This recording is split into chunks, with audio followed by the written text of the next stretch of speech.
Section 3. You'll hear a tutor and a student talking about the history of the scientific method. First, you have some time to look at questions 21 to 25.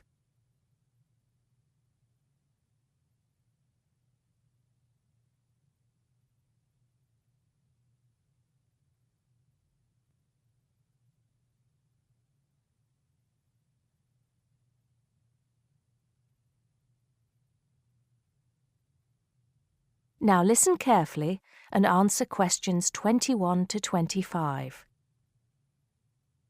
Hello, Simon. Come in. Take a seat. Now, I wanted to talk to you about your assignment. Yes, the one on the scientific method. That's right. I just wanted to see how you were getting on. Well, I think it's fine. I mean, I haven't done a huge amount of work on it because I've been working on other things. But what I've read so far seems fine.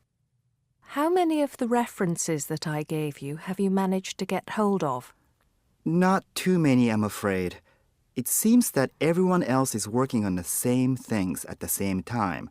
And every time I look, the books are checked out from the library. Right. Well, I think that we can go over the main ground together now. That way, even if you don't manage to go through all the references in detail, you'll still have an overview. What has helped you most so far?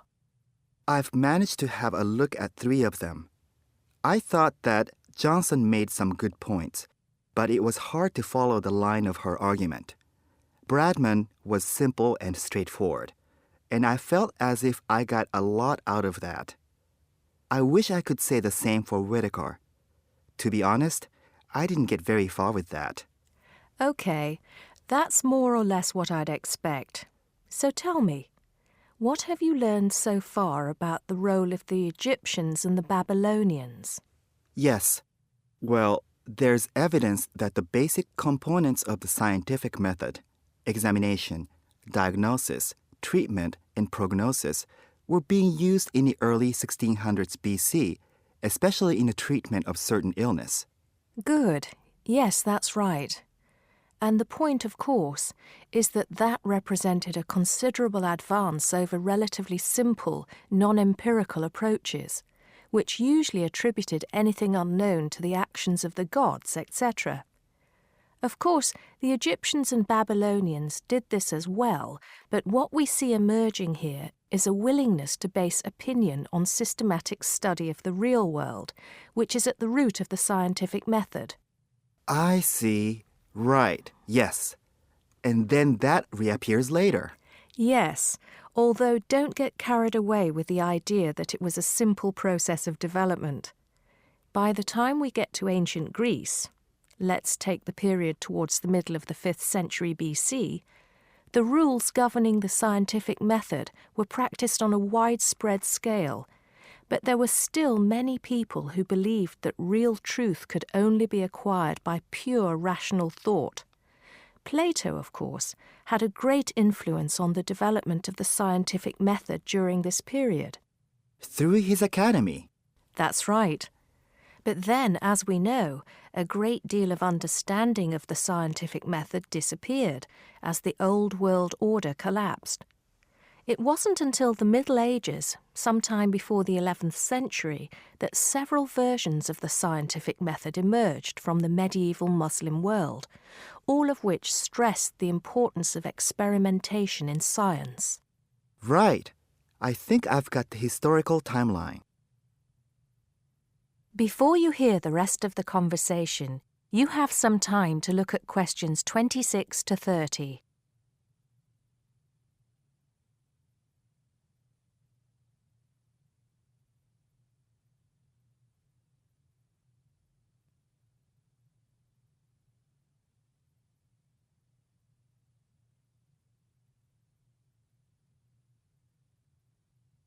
Now listen and answer questions 26 to 30.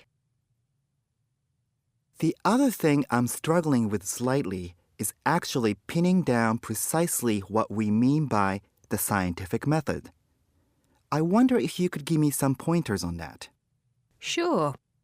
Well, it's best to think of the scientific method as a series of steps in a process which allows us to find answers to questions about the world around us. So the first step is to identify the problem.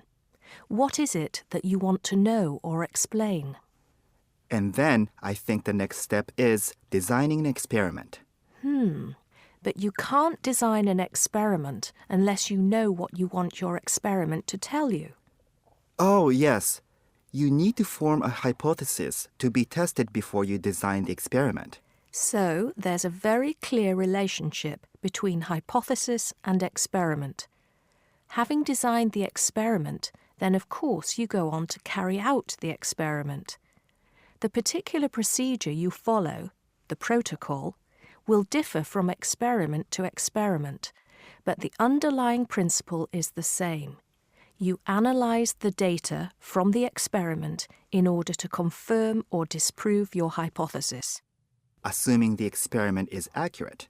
Oh yes, if there's anything unusual about the data, or if the results are at all surprising, then you need to ask yourself whether the experiment could be flawed and whether the data could be unreliable. If the answer is yes, then it may be necessary to modify the experiment and go through the process again. So once you have reliable, valid results, Then the final step is to communicate them. The wider scientific community needs to know about the results, and publication in journals is the accepted way. okay, I think I've got the basics. It's going to get more complicated as we begin to look at some people who have criticised the scientific method. So you need to make sure that you understand things up to this point. Let me know if you have any further problems with it. That is the end of section 3.